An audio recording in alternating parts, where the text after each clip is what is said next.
So I spent Wednesday, Thursday, and Friday of this week at York Region District School Board's 15th annual Quest Conference and decided I'd do my last entry as a vlog.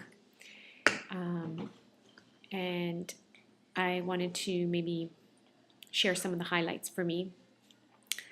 Don Tapscott spoke about the need for increased use of technology and online learning environments in education.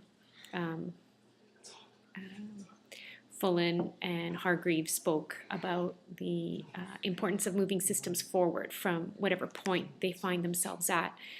I also had the opportunity to hear from Professor Miguel Nussbaum, who works at the University of Chile and has done extensive research in the design of virtual learning environments from a pedagogy perspective, and how those virtual learning environments can be made accessible to all sorts of nations around the world at various cost and entry points. And then that was followed up by a workshop with some presenters from a Finnish school board. And we got to take a look at some of their design practices in their virtual learning environments. They are web-based, but like Blackboard, offer many built-in features that offer links to external websites, which was nice to see. They presented a lot of the background and what brought them to this point.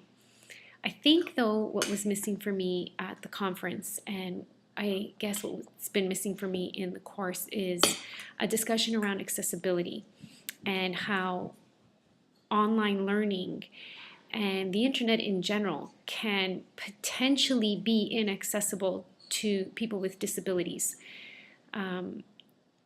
I would like to point out that Blackboard, although I don't particularly care for it, it tends to be far too linear and text-based, and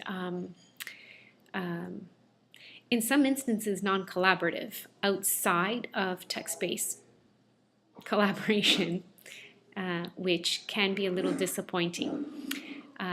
However, it is actually a leader in accessibility of its design.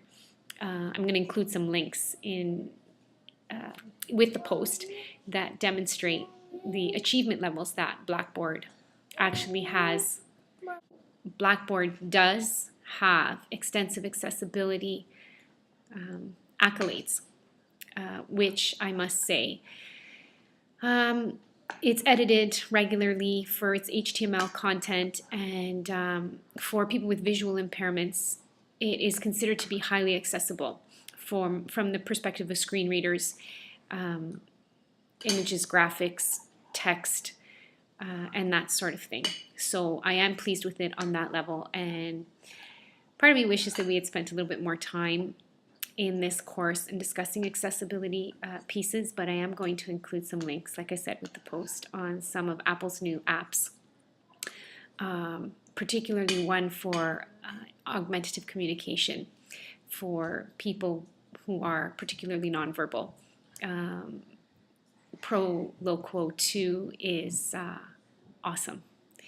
Some text enhancement screen reader options for those with visual impairments.